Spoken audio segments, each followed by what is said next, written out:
लोकसभा चुनाव अपने अंतिम चरण में चल रहा है, जिसे लेकर हर एक दल के बड़े बड़े नेताओं का बिहार आने का सिलसिला जारी है। इसी क्रम में एनडीए आरा लोकसभा के प्रत्याशी राजकुमार सिंह के प्रचार में बीजेपी के राष्ट्रीय अध्यक्ष जेपी नड्डा जहानाबाद की चुनावी सभा को खत्म कर शाहपुर पहुंचे। जेपी नड्डा के साथ बिहार के उप मुख्यमंत्री सम्राट चौधरी भी पहुंचे। जेपी नड्डा और सम्राट चौधरी ने लालू तेजस्वी के साथ कांग्रेस को आड़े हाथ लेते हुए कहा कि ये नेता और कांग्रेस पार्टी हिंदू विरोधी नीतियों पर चलने वाली है। पूरे भाषण में नेताओं ने हिंदू मुस्लिम, राम मंदिर, धारा 370, आरक्षण, चारा घोटाला जैसे बातें करते नजर आए।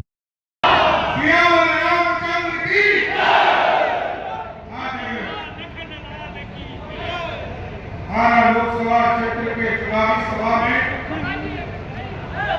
इस सभा की अध्यक्षता कर रहे अध्यक्ष मकान गरीबों को सपना दिखाने का काम कांग्रेस पार्टी ने किया। 3 करोड़ लोगों का भी घर नहीं मिला, लेकिन मोदी जी जब आए, गरीब का बेटा देश का प्रधानमंत्री बना, तो 2014 से लेकर 24 तक इस देश में 4 करोड़ 21 लाख पक्के मकान इस देश में बनाने का काम किया।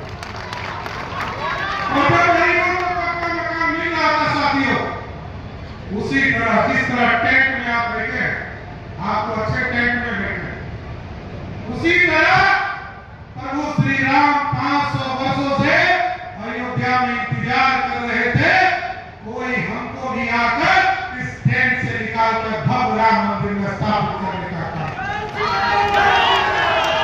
ऐसे ही आपने राजकुमार सिंह जी को कमल चाप के निशान पर 2019 में वोट दिया। 2020 में मोदी जी ने भव्य राम मंदिर बनाना शुरू कर दिया साथियों। और साथियों, उत्तर प्रदेश तो बढ़ गया। उत्तर प्रदेश के लोगों ने प्रधानमंत्री के नेतृत्व में अयोध्या में भव्य राम मंदिर बनाने का काम किया। और अब हम लोगों की बारी है। हम मां सीता के जन्म स्थान से आते हैं। हम लोगों ने भी तय किया है कि मां सीता के लिए भी सीतामढ़ी में भव्य सीता मंदिर बनाने का काम हम लोग करने का काम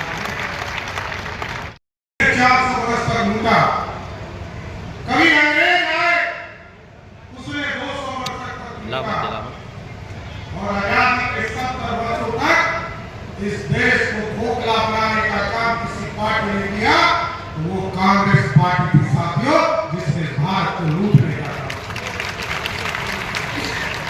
लेकिन नरेंद्र मोदी की सरकार बड़ी साथियों, और मोदी जी ने कहा अब भारत को सोने की चिड़िया नहीं बनाना है, अब मेक इन इंडिया के तहत सोने का शेर बनाना है जो दुनिया में दहाड़ने का काम करता है।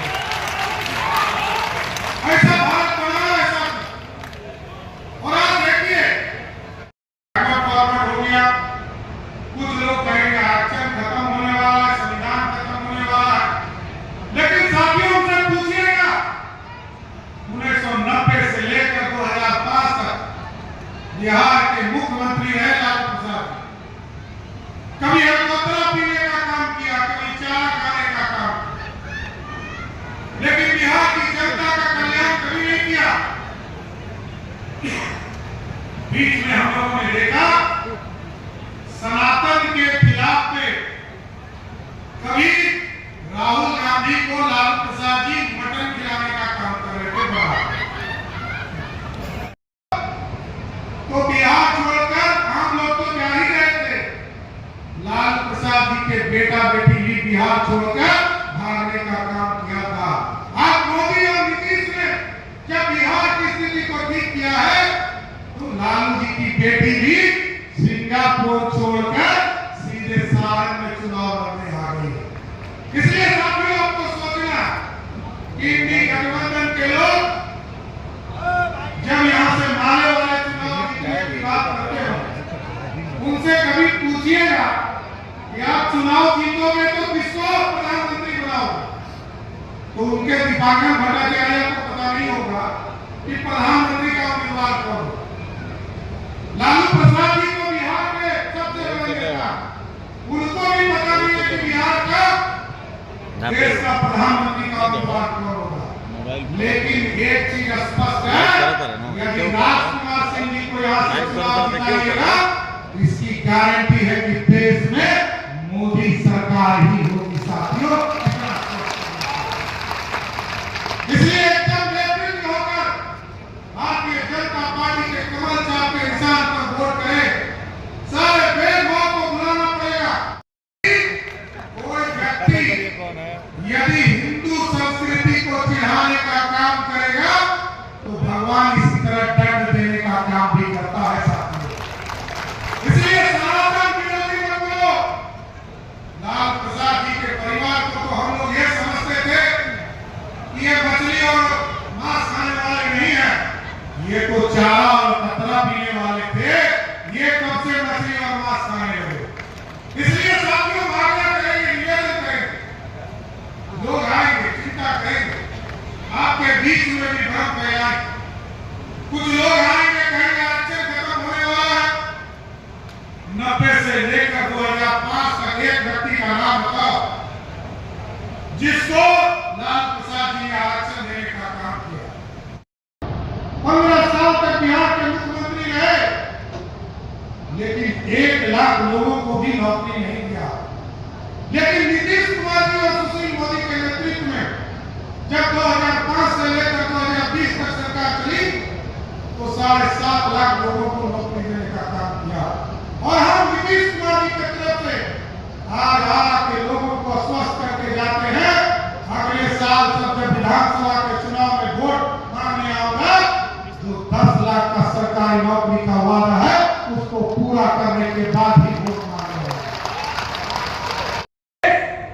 उनके साथ विकसित भारत के संकल्प को पूरा करने के लिए चल पड़ा है। ये परिवर्तन आ चुका है। आप देखिए, जो उदासीन देश था आज अपने आप को विकसित भारत के रूप में आगे बढ़ने के लिए आतुर हो गए। ये परिवर्तन आया और इस परिवर्तन का कारण है प्रधानमंत्री मोदी जी का 10 साल पल पल, हर मिनट, हर घड़ी, हर दिन, हर महीना, हर साल एक एक पल उन्होंने देश के नाम लगाया और देश को विकास करने के लिए लगाया। इसलिए आज देश की जनता विश्वास करके उनके साथ